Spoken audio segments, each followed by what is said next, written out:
mensagem do Projeto 242, com Sandro Baggio.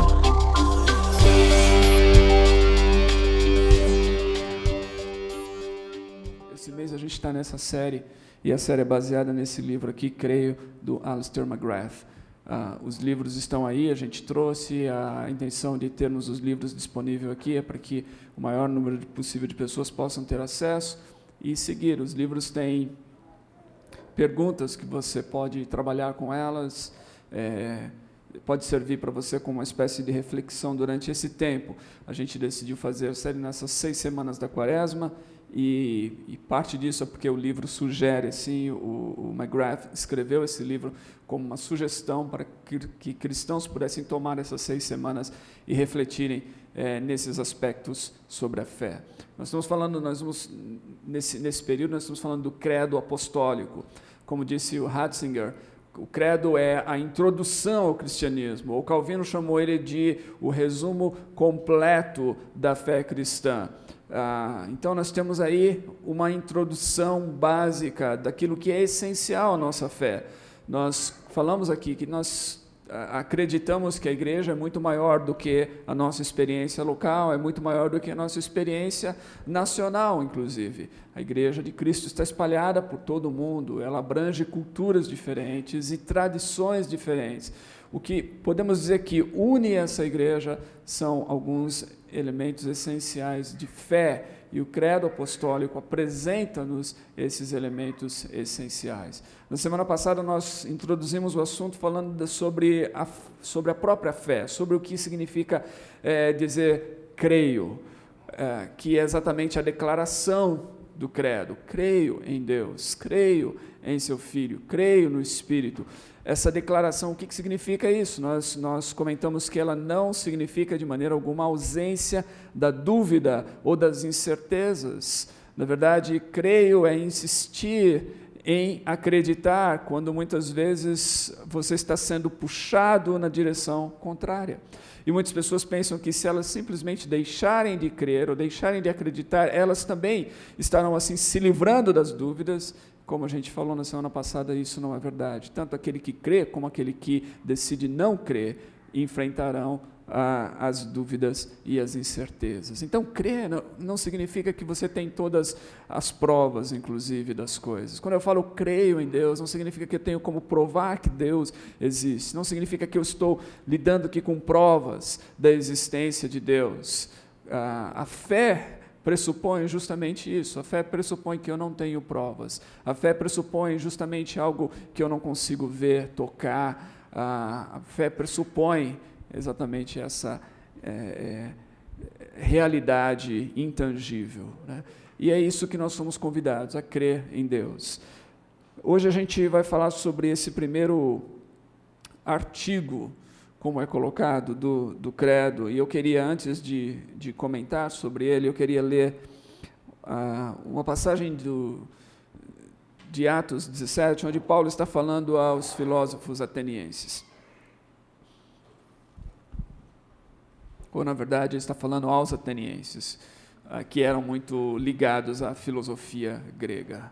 Não eram necessariamente filósofos, mas que eram também tremendamente influenciados pela filosofia grega e pela mitologia grega. Ele fala isso lá na colina de Marte, onde havia talvez o maior número de divindades por metro quadrado da história. E Paulo, após ter observado esses altares a diferentes deuses, ele nota um altar, aquilo que é ao Deus desconhecido, e ele aqui está falando sobre esse Deus desconhecido. Eu quero ler aqui do versículo 24 até o 31, que é 23. Paulo está falando exatamente o que eu citei. 23 diz assim: porque ao passar e observar os objetos do vosso culto, encontrei também um altar em que estava escrito ao Deus desconhecido. É exatamente este que honrais sem conhecer que eu vos anuncio. Só um parênteses aqui. Há um livro escrito por um antropólogo que foi missionário durante muitos anos entre os canibais na Irian Jaya, Don Richardson, chamado O Fator Melquisedeque. Eu acredito que ele ainda esteja sendo publicado pela Vida Nova, é isso? O pessoal que trabalha lá, acho que deve estar no catálogo ainda. O Fator Melquisedeque. Eu recomendo esse livro para todo mundo aqui que tem interesse de explorar um pouquinho, principalmente o primeiro capítulo do livro. Ele apresenta exatamente algo fantástico sobre esse ao Deus desconhecido. Por que Paulo está falando isso? Quem seria? O que está por trás dessa questão do altar ao Deus desconhecido lá em Atenas? Bom, verso 24 diz assim: o Deus que fez o mundo e tudo o que nele há, Senhor do céu e da terra, não habita em templos feitos por mãos humanas. Tampouco é servido por mãos humanas, como se necessitasse de alguma coisa, pois é Ele mesmo quem dá a todos a vida, a respiração e todas as coisas. De um só fez toda a raça humana para que habitasse sobre toda a superfície da terra, determinando-lhes os tempos previamente estabelecidos e os territórios da sua habitação, para que buscassem a Deus e, mesmo tateando, pudessem encontrá-lo. Ele, de fato, não está longe de cada um de nós, pois nele vivemos, nos movemos e existimos, como também alguns dos vossos poetas disseram, pois dele também somos geração. Sendo nós gerados por Deus, não devemos pensar que a divindade seja semelhante ao ouro, à prata ou à pedra esculpida pela arte e imaginação humana. Deus não levou em conta os tempos da ignorância, mas agora ordena que todos os homens, em todos os lugares, se arrependam, pois determinou um dia em que julgará o mundo com justiça, por meio do homem que estabeleceu com esse propósito, e ele garantiu isso a todos, ao ressuscitá-lo dentre os mortos. Evidentemente, nesse final ele está falando desse homem que Deus estabeleceu, é Jesus Cristo, a quem Deus ressuscitou dentre os mortos. Então, Paulo está apresentando Deus aqui, Paulo apresenta Deus a esses atenienses, Paulo apresenta Deus àqueles que tinham experiências com divindades, cultuavam diferentes divindades, e Paulo apresenta esse Deus desconhecido, que eles cultuavam sem conhecer. Paulo diz, é esse Deus que eu apresento a vocês. Que Deus é esse? Nós poderíamos dizer que o que Paulo está apresentando aqui é exatamente o mesmo Deus que nós declaramos quando, ao declararmos o credo apostólico, dizemos, creio em Deus, Pai Todo-Poderoso, Criador dos céus e da terra. Esse é o primeiro artigo do credo. Creio em Deus, Pai Todo-Poderoso, Criador dos céus e da terra. E eu gostaria de olhar para esse artigo e o que isso significa para nós e quais são as implicações de declarar essa crença em Deus Pai Todo-Poderoso, Criador dos céus e da terra.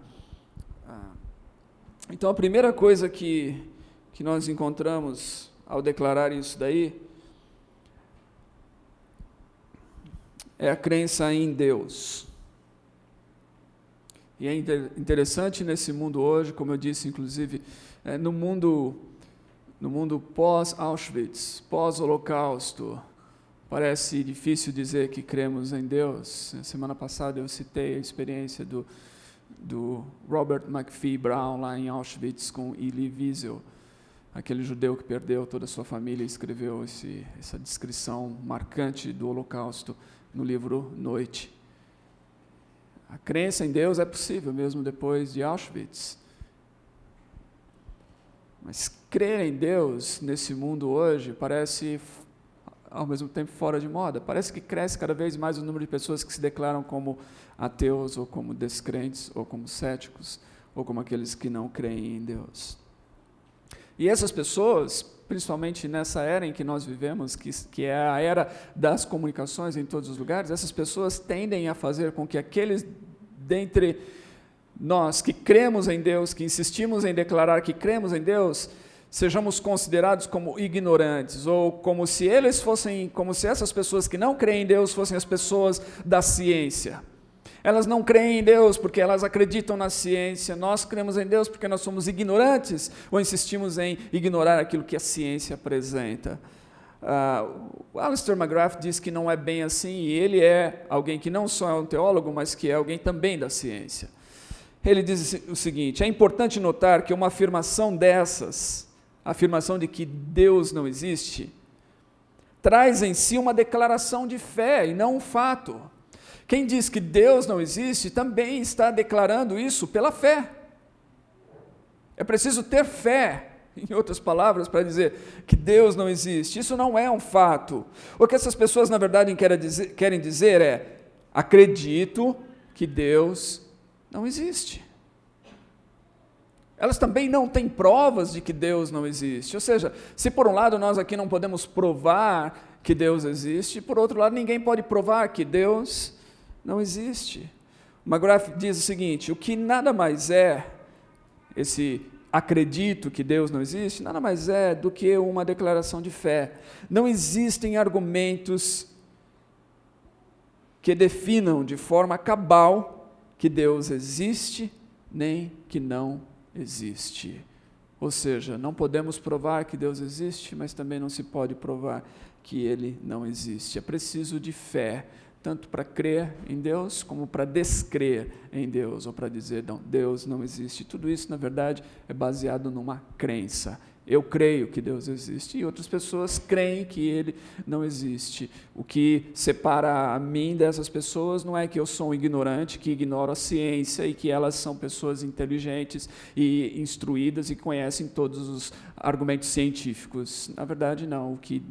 O que separa eu dessas pessoas é que eu decido crer na existência de Deus e elas decidem crer na não existência de Deus. É crença, na verdade, o que nos separa. É uma questão de crença, é uma questão de fé.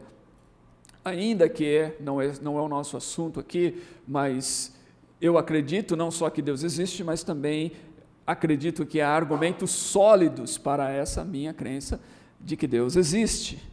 Ou seja, e essa é toda uma questão filosófica e questão apologética que não faz parte desse momento aqui. Mas eu acredito que há argumentos sólidos. Se eu tenho que escolher entre crer em Deus ou crer que Deus não existe, eu acredito que os argumentos a favor da crença de Deus são totalmente sólidos. E eu não preciso crer, novamente, como alguém que está, enterrando a cabeça na areia, né?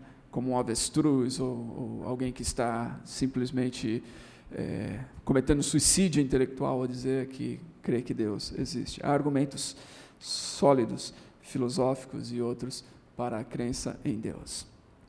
Então, creio em Deus é uma declaração de fé, de que há um Deus. E essa declaração de fé, ela vai além. Ela diz que eu creio em Deus Pai. Ela estabelece que eu não só creio em Deus, mas eu creio em Deus com certas características. Ou seja, eu não estou declarando uma fé aqui genérica em Deus, como que aquele que crê em Deus como quem crê numa força ou numa energia cósmica. Esse Deus aqui não é o Deus, né, do Guerra nas Estrelas, da força. Eu lembro que durante anos eu gosto dos filmes, tá? Eu gosto principalmente dos 3 últimos, né, que eram os 3 primeiros, mas se tornaram os 3 últimos da trilogia. Eu gosto deles, particularmente. Durante anos eu tinha um marcador de livros, porque eu gosto de livros de um dos filmes, né, e da trilogia, e estava lá assim, May the Force be with you, né?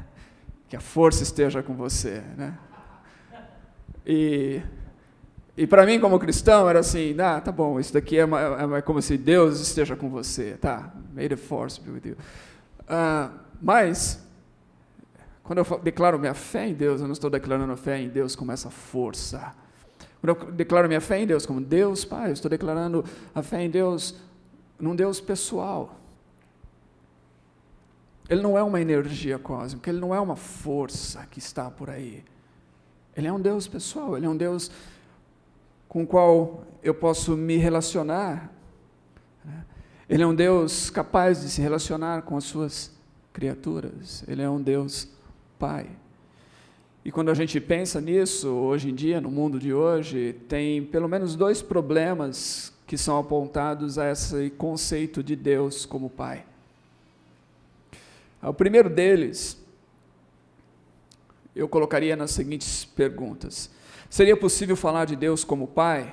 Não seria essa uma visão paternalista, ultrapassada e perigosa? Pois sustenta um conceito hierárquico de poder e submissão? Não seria essa uma maneira de apoiar diferentes formas de opressão contra a mulher? Não seria melhor apresentar Deus sem gênero, masculino ou feminino? Ou então um Deus que seja também deusa? Ou seja, essas são perguntas que muitas pessoas apresentam hoje quando se trata dessa questão de crer em Deus Pai. Elas dizem que esse é um conceito realmente ultrapassado, que esse é um conceito que foi forjado dentro de uma cultura paternalista, uma cultura altamente hierárquica, e que esse paternalismo e essa hierarquia de poder, ela funciona justamente para oprimir as pessoas, e no caso, a mulher de modo particular. Então a ideia seria eliminar do nosso credo ou da nossa confissão de fé a ideia de que cremos em um Deus Pai. Esse Deus, deveríamos dizer, não podemos dizer que Deus é Pai, porque nós estamos aí excluindo a mãe ou as mulheres ou qualquer coisa assim. Isso não funciona muito bem. Inclusive tem alguma versão da Bíblia politicamente correta, saiu na Inglaterra, se eu não me engano, essa versão, que faz todo esse malabarismo para tirar do texto bíblico a questão do gênero, principalmente em relação à divindade. Então há todo um malabarismo lá para que Deus possa ser visto como Deus e deusa também, como pai e mãe, para ser inclusivo dessa questão dos gêneros, para não criar essas coisas. Mas por que nós podemos dizer que Deus é Pai? A gente poderia discutir aqui bastante. Esse conceito não é um conceito somente do Novo Testamento, ele também é um conceito do Velho Testamento. Ou seja, Deus é apresentado também no Velho Testamento, também para os judeus como Pai. Por que nós podemos dizer isso, no entanto?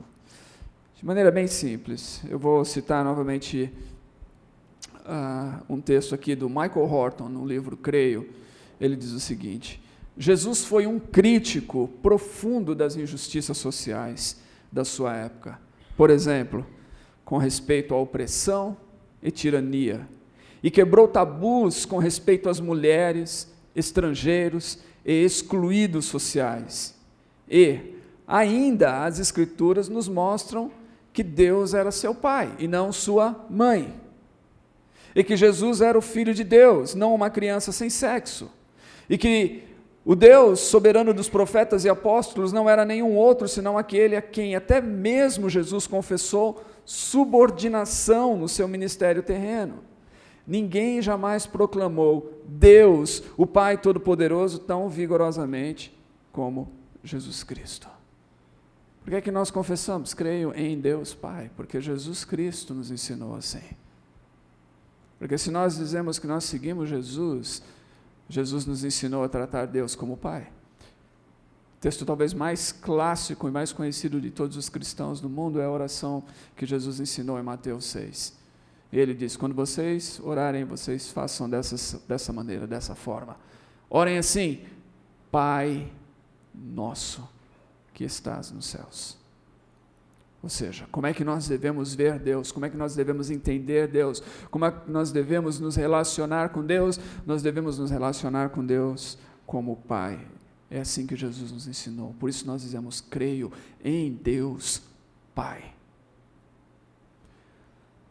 Mas há uma outra questão, ou um outro problema que se apresenta diante desse conceito de Deus como Pai. E esse problema tem a ver com as nossas experiências. Com experiências que talvez tivemos com os nossos pais terrenos. Com a presença de pais violentos, pais abusivos, ou a ausência de pais, o abandono de pais, pais que não foram pais, pais que abandonaram os filhos, que abandonaram a esposa. E essas experiências são muitas vezes dolorosas, são profundamente dolorosas e muitas vezes elas fazem com que, ao ouvirmos falar de Deus como Pai, isso é quase que algo que repele-nos esse conceito, porque se Deus é Pai, se ser Pai é como a minha experiência de Pai, então talvez eu não queira me relacionar com esse Deus. Então, as nossas experiências com os nossos pais terrenos, elas podem nos causar uma certa repelência, muitas vezes, ao conceito de Deus como Pai. Alguns diriam, talvez seja melhor tratar Deus não como Pai.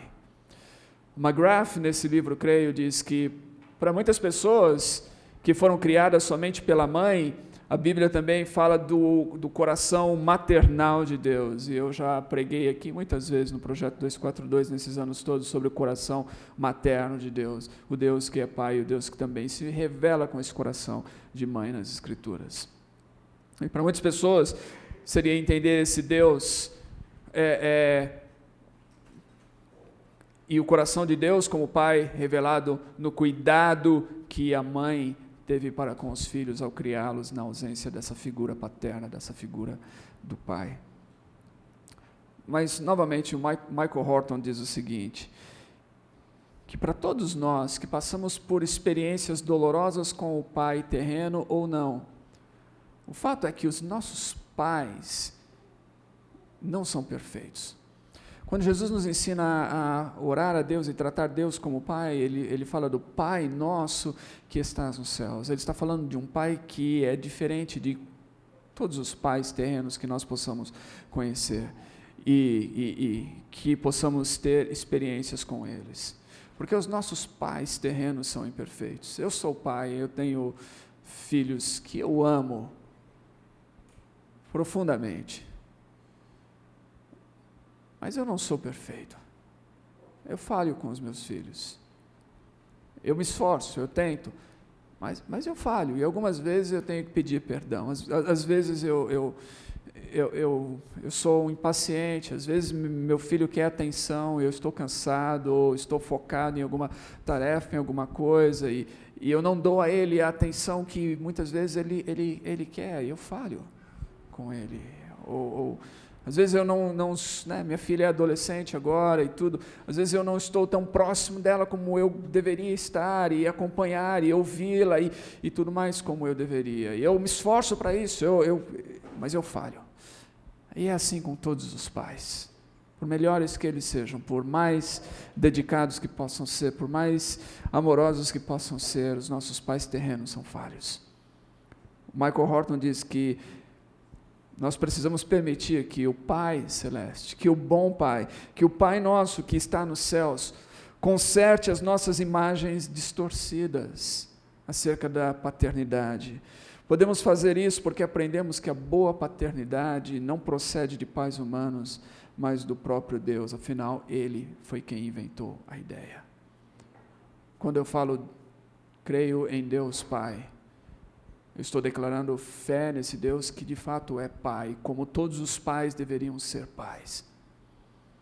E isso envolve não só que dele vem a nossa vida, Paulo fala sobre isso, desse Deus Criador, de quem procede a vida de todos os seres humanos, de todas as pessoas, mas que Ele cuida de nós, que Ele nos ama, que Ele se importa com as nossas vidas e com a nossa existência, que Ele provê para nós. Então, Deus é o Pai, Deus é o nosso Pai, Deus é o bom Pai que nós temos, e é isso que eu estou declarando quando eu falo creio em Deus Pai. Creio em Deus Pai Todo-Poderoso. Ele não só é um bom Pai, Ele não só é um Pai perfeito, mas Ele é um Pai Todo-Poderoso. E novamente, quando a gente lida com essa questão do Todo-Poderoso, as teologias pós-Auschwitz, as teologias modernas, elas brigam bastante com essa questão do Todo-Poderoso. E eu não vou entrar nessa questão aqui dessas teologias, mas muitas delas tentam livrar Deus da ideia do Todo-Poderoso, como se essa ideia de Deus Todo-Poderoso fosse uma ideia que colocasse Deus em um problema diante do mundo. É a teodiceia, é a presença do mal no mundo e assim, diante da presença do mal no mundo e diante da evidência desse mal tão grande como nós temos visto, principalmente nesses últimos 100 anos. É como se não faz sentido dizer Deus Todo-Poderoso. Porque se Deus é todo-poderoso, então o mal não pode estar presente. Então, muitos, para livrar Deus dessa ideia, ou para livrar a face de Deus, ou para livrar a reputação de Deus, ou diriam assim, não, Deus não é todo-poderoso. Esse é um conceito também ultrapassado. Esse é um conceito que não cabe mais. Então, a crença no Deus Todo-Poderoso, dentro dessas teologias, tem sido substituída pela crença num Deus sofredor. Muitos dizem que Deus, por causa do seu amor, decidiu abrir mão do seu poder. Então, nesse contexto, não devemos mais declarar essa crença, creio em um Deus Pai Todo-Poderoso. Espera aí, não, a gente tem que remover isso da declaração de fé do credo apostólico. Mas o Deus que se revela nas Escrituras e o Deus que se revela em Jesus Cristo é um Deus Todo-Poderoso. Esta é a realidade. E isso envolve um monte de mistérios, realmente, que envolvem a pessoa de Deus. Nós nunca vamos decifrar todos os mistérios relacionados a Deus. E é por isso que essa relação com Deus é baseada em fé, em confiança. Mas para mim, faz muito mais sentido crer e declarar com o credo, creio em Deus Pai Todo-Poderoso, do que dizer creio em um Deus Pai que não tem nenhum poder. Ou creio em um Deus Pai que, diante da presença do mal do mundo, ele é menor do que o mal. Ou seja, porque é isso que alguns estão dizendo, que Deus não tem poder sobre o mal. Se ele tivesse, se Deus fosse todo-poderoso, então o mal não estaria presente, mas Deus não é todo-poderoso, então o mal está presente, então significa que o mal é maior do que esse Deus. E aí eu não tenho confiança nenhuma num Deus que é menor do que o próprio mal. Como é que eu posso crer nesse Deus? Como é que eu posso confiar nesse Deus? Como é que eu posso crer que, eventualmente, o mal vai ser vencido por esse Deus? Então, a minha confiança está num Deus que, de fato, tem todo o poder. E que a presença do mal no mundo, ela representa e continua representando um mistério para mim. Mas que eu confio nesse Deus que ele é maior do que o mal no mundo. E que, em última instância, o mal não vai prevalecer no mundo. Porque esse Deus é mais poderoso e maior do que o mal. McGrath diz o seguinte, que falar que Deus é todo-poderoso significa, em primeiro lugar, que todo poder deriva de Deus. E isso implica que aqueles que exercem o poder são responsáveis perante Deus pelo exercício que fazem do mesmo. Ou seja, todas as pessoas imbuídas de poder e autoridade no mundo só fazem disso porque receberam isso de Deus. Jesus falou para Pilatos, que era representante de um império romano. Jesus diz assim: nenhuma autoridade você teria sobre mim se ela não tivesse sido concedida a você por meu Pai. Ou seja, o fato de que Deus é todo-poderoso significa que qualquer autoridade, qualquer poder exercido no mundo deriva dele. Isso não significa que esses poderes sejam exercidos responsavelmente, mas isso significa que todos aqueles que os exercem prestarão contas a esse Deus um dia. Ou seja, que Deus vai julgar com justiça a todos aqueles que exercem poder e autoridade no mundo. Isso significa, e o McGrath diz, que se você é um líder de alguma forma, ou se você pretende ser um líder de alguma maneira, significa que há isso deve causar um certo temor, um certo senso de responsabilidade no exercício da liderança. Segunda coisa que o McGrath diz sobre isso é que quando a gente declara que cremos em um Deus Todo-Poderoso, nós estamos declarando que nós cremos que para Deus não há impossível, que não existem impossibilidades para esse Deus. É o que o anjo Gabriel respondeu a Maria, quando ela, ao ser visitada pelo anjo e receber a notícia de que ela daria luz a um filho, ela disse que isso era impossível. E o anjo respondeu em Lucas 1,37, para Deus nada é impossível. Isso para nós como cristãos é algo muito importante, porque muitas vezes nós nos relacionamos com Deus como se Deus fosse limitado, ou nós limitamos Deus e colocamos Deus dentro das nossas limitações, e nós achamos isso é impossível, mas nós devemos nos recordar novamente que nós cremos em um Deus Pai Todo-Poderoso, um Deus que é um Pai bom, que é um Pai perfeito, e um Deus que é um Pai capaz. Os nossos pais terrenos não são perfeitos, mas os nossos pais terrenos são limitados. Nossos pais terrenos são incapazes, muitas vezes, de nos dar aquilo que nós precisamos, de fazer coisas para nós.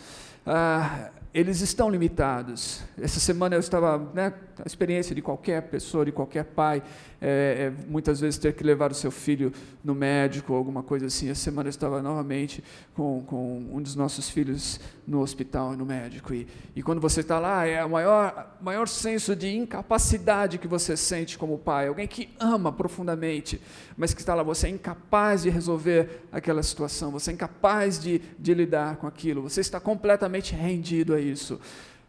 Nós cremos um Deus que não experimenta isso. Nós cremos um Deus que é Pai, que não é incapaz, mas que é capaz. Um Deus que não está rendido a nenhuma situação, a nenhuma circunstância, mas um Deus que pode todas as coisas. E isso deve elevar a nossa confiança e a nossa fé nesse Deus. Nós cremos em Deus Pai, Todo-Poderoso, Criador dos céus e da terra. E é isso que Paulo fala lá no texto. Na verdade, quando Paulo está falando para aqueles atenienses, ele começa a falar sobre o Deus Criador. E Paulo faz isso, porque ele diz que foi desta maneira, foi através da criação, que Deus primeiro revelou aos homens, ou que primeiro Deus deu sinais, ou deixou lá as suas impressões digitais, para que os homens pudessem de fato perceber que há um Deus. E é isso que Paulo diz, e por isso ele começa o seu discurso com essa questão do Deus Criador, Criador dos céus e da terra. E quando nós declaramos isso novamente, diante do mundo e da ciência hoje, parece que é uma declaração que não faz tanto sentido. Mas declarar que eu creio no Deus que criou os céus e a terra, não significa que podemos dizer exatamente como foi que Ele criou céus e terra. Declarar que eu creio no Deus Criador dos céus e da terra não significa que nós devemos olhar para o texto poético de Gênesis 1 e afirmar que encontramos ali uma descrição detalhada e literal do processo criativo desse Deus. O problema com muitos cristãos é que realmente muitos de nós queremos dizer que se vamos afirmar que Deus é o Criador dos céus e da terra, nós temos que afirmar isso e colocar isso dentro da narrativa de Gênesis e dizer Deus criou céus e a terra em 6 dias literais, dessa maneira, nessa ordem. Mas isso é ignorar, inclusive, aquilo que o texto de Gênesis representa. Isso é ignorar, como muitos têm apontado hoje, a cosmologia presente naquelas pessoas que estavam escrevendo Gênesis. Se você pegar o texto de Gênesis e a cosmologia implícita no capítulo 1 de Gênesis, nenhum de nós aqui acredita nessa cosmologia hoje. Nenhum de nós enxerga o mundo daquela maneira hoje. Todos nós vemos de maneira diferente. Então, por que eu estou dizendo isso? Que nós podemos continuar afirmando que cremos em Deus, Criador dos céus e da terra, mesmo diante de todo avanço científico e biológico, de todo conhecimento que temos, nós podemos continuar afirmando nisso, porque nós cremos que, em última instância, foi Deus quem criou. Como Deus fez? De que maneira? Quanto tempo levou para Ele fazer tudo isso? Quais foram as formas? Nós não sabemos e nós deveríamos estar abertos a considerar diferentes maneiras. Mas, em última instância, o que nós cremos é que, por trás de todo o processo criativo, ou então por trás do ato criativo de Deus, está o próprio Deus. Crer que Deus é Criador dos céus e da terra também separa a confusão que muitos fazem sobre Deus. Significa que Deus não é céus e terra. Significa que Deus não é a natureza. Significa que Deus está separado da sua criação. Porque muitas pessoas creem, né, que a natureza é Deus, elas confundem isso. Mas não, Deus é o Criador da natureza, Deus é o Criador dos céus e da terra. Crer que Deus é o Criador é crer que, sendo Ele a realidade última, tudo que existe procede dEle e tudo que existe deve a Ele a sua existência. Em Hebreus 11:3, quando está falando sobre a questão da fé, o escritor diz o seguinte: pela fé entendemos que o universo foi formado pela palavra de Deus, ou seja, pela ordem de Deus.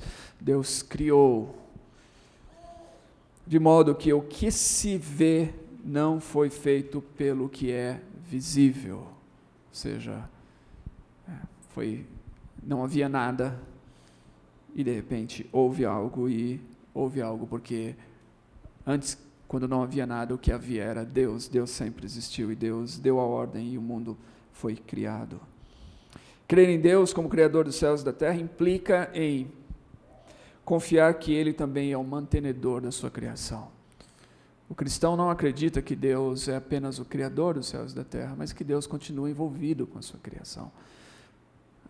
Há uma crença em Deus que é conhecida como o deísmo, que é a crença no relojoeiro, né? No Deus como relojoeiro, que Deus deu lá a corda no relógio do universo e aí deixou a sua própria sorte. Isso é o deísmo. Deus abandonou o mundo à sua própria sorte. O cristão não crê dessa maneira. Ele crê que Deus continua envolvido com a criação, Ele continua envolvido com o mundo, Ele continua mantendo a criação. E a gente poderia explorar uma série de textos sobre isso, mas deixa eu explorar um texto poético de Salmos. Salmo de número 104. Bendiga a minha alma ao Senhor. Ó Senhor, meu Deus, Tu és tão grandioso, estás vestido de majestade e esplendor, envolto de luz como numa veste. Ele estende os céus como uma tenda e põe sobre as águas dos céus as vigas dos seus aposentos. Novamente a cosmologia, a visão que o salmista tinha. Faz das nuvens a sua carruagem e cavalga sobre as asas do vento. É uma linguagem poética. Faz dos ventos os seus mensageiros e dos clarões reluzentes os seus servos. No verso 14, é Ele que faz crescer o pasto para o gado e as plantas que o homem cultiva, para da terra tirar o alimento, o vinho que alegra o coração do homem, o azeite que faz brilhar o rosto, o pão que sustenta o seu vigor. Verso 24, quantas são tuas obras, Senhor, fizeste todas elas com sabedoria, a terra está cheia de seres que criaste. Eis o mar, imenso e vasto, nele vivem inúmeras criaturas, seres vivos, pequenos e grandes. Verso 27, todos eles esperam em Ti, para que lhes dê o alimento no tempo certo. Tu lhes dás, e eles o recolhem. Abres a Tua mão e saciam-se de coisas boas. Quando escondes o rosto, entram em pânico. Quando lhes retiras o fôlego, morrem e voltam ao pó. Quando sopras o teu fôlego, eles são criados e renovas a face da terra. Ou seja, nesse salmo está falando sobre a criação e sobre não só que a criação vem de Deus, procede de Deus, mas que Deus mantém essa criação. Que tudo que acontece na natureza conta com essa participação de Deus, ou que depende de Deus em última instância, que deriva de Deus a sua existência e a sua vida. E que se Deus disser, ou se Deus retirar o fôlego, se Deus disser não haja mais, não existe mais. E que se Deus devolver o fôlego, elas vêm. E aqui é bem interessante isso, porque está falando dessa renovação do ciclo da natureza, né? Quando a gente olha para as estações, e as folhas que murcham, secam e caem, mas que elas se renovam novamente com a chegada da primavera. O ciclo, e ele está dizendo assim, isso vem, é Deus que está por trás disso tudo, ou seja, tudo isso depende de Deus, a vida depende de Deus para a sua existência. Então, acreditar que Deus, como Criador, significa que Ele criou todas as coisas e que Ele criou cada um de nós também. O Paulo diz isso lá naquele discurso que a gente leu no começo.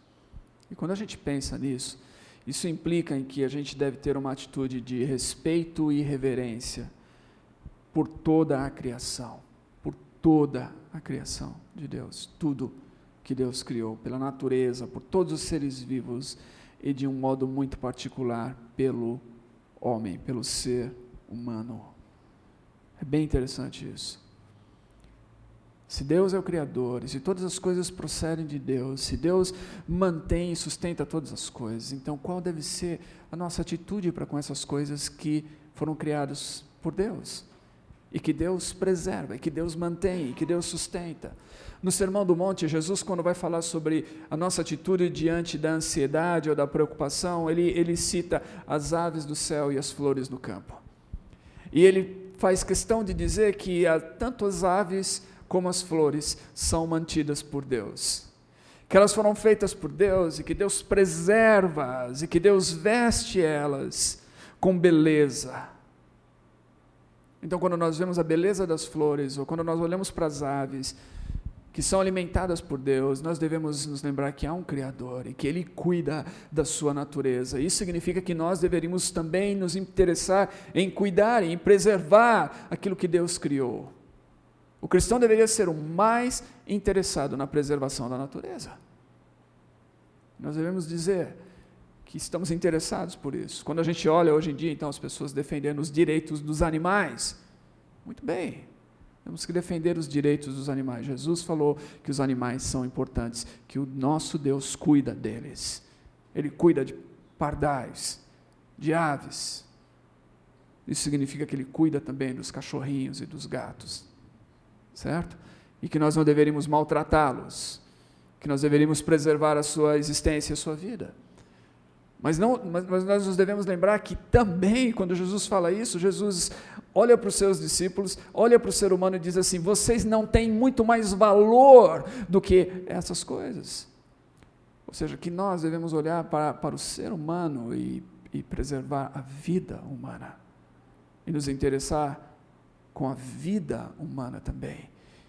E nos envolver com a vida humana ao ponto de resistirmos tudo aquilo que ameaça a vida humana, tudo aquilo que coloca a vida humana em risco e em prejuízo. Ou seja, nós temos que olhar para o ser humano como o maior de todas as criações de Deus, porque foi assim que Jesus olhou e foi assim que Jesus disse que nós deveríamos olhar. Não tendes vós muito mais valor do que todas essas coisas. Então, se Deus é Criador, isso significa que nós devemos honrar a sua criação. E novamente, se Deus é Criador, crer em Deus, Pai Todo-Poderoso, Criador dos céus e da terra, isso significa que nós não deveríamos jamais olhar para qualquer criação de Deus com desprezo. Pensa nas consequências que tem isso daí no trato que nós temos para com o nosso próximo. Como o ser humano, que é muito maior do que todas as demais criações de Deus. O valor que o ser humano tem. O primeiro pastor que eu tive na minha vida falava uma frase que eu nunca vou me esquecer.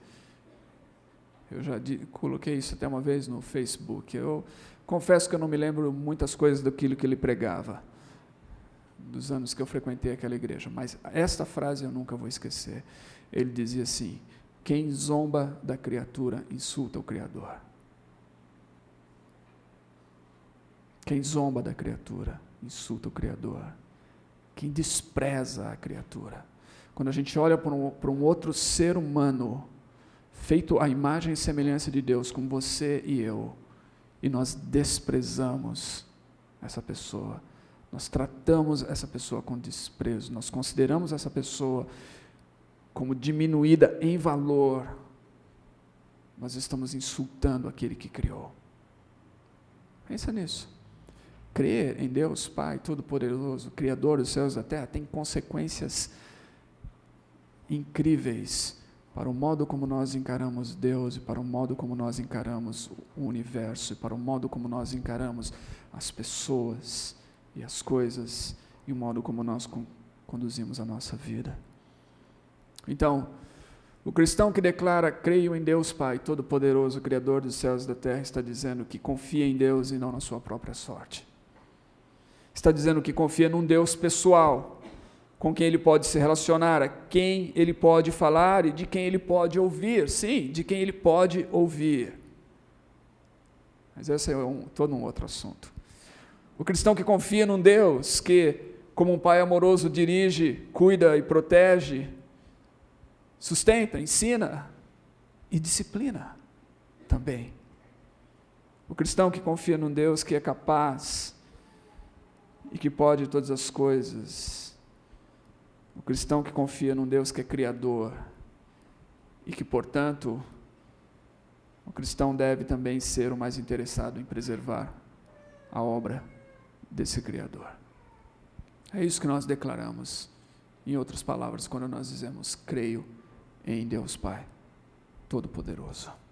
Essas são as implicações para a nossa vida diária, para a nossa experiência diária. Isso não é apenas uma frase que nós citamos, que faz parte de um dogma da igreja. Isso é o que nós acreditamos e essas são as consequências dessa fé para a nossa realidade de vida diária. Vamos orar juntos. Deus, eu oro pelos meus irmãos e irmãs aqui, por todos aqueles que declaram essa confiança em Ti e por aqueles que talvez estejam lutando em relação a declarar ou confiar ou não confiar. Eu peço que o Senhor ajude a todos nós e que o Senhor nos ensine e nos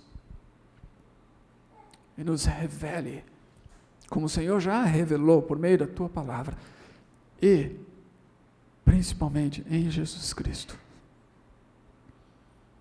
quem Tu és, que Tu és Deus e que Tu és diferente de todas as coisas criadas, que Tu não estás confundido com a criação, e Tu és um Deus transcendente, mas que Tu és um Deus pessoal. Tu és um Deus que decidiu se envolver, que decidiu se relacionar, que decidiu se mostrar e se revelar, se fazer conhecido de nós. Porque Tu és um bom Deus, porque Tu és um Deus que é Pai amoroso, que nos concede vida a nós e a todas as coisas, um Deus que criou e fez todas as coisas, mas um Deus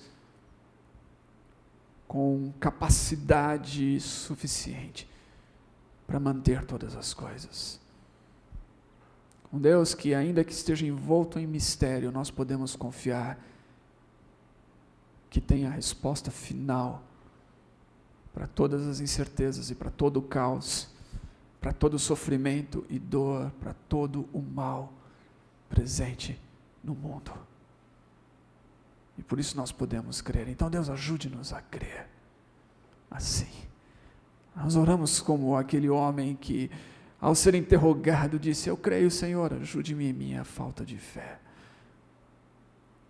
Ajude-nos a confiar assim, ajude-nos a crer assim, ajude-nos a perseverar nessa crença e que, como resultado dela, a nossa vida seja transformada, não só a nossa relação contigo, não só o nosso olhar diante da vida, diante do mal, diante da injustiça, diante do sofrimento, não só a nossa esperança diante dessas coisas, mas o modo como nós tratamos as pessoas, o modo como nós lidamos com a natureza, a nossa atitude de responsáveis nesse mundo, de seres humanos responsáveis.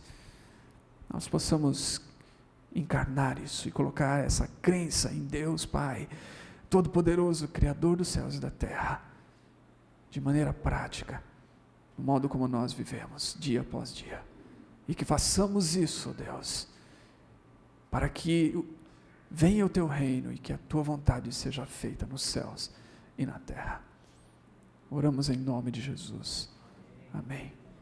E amém. Ok.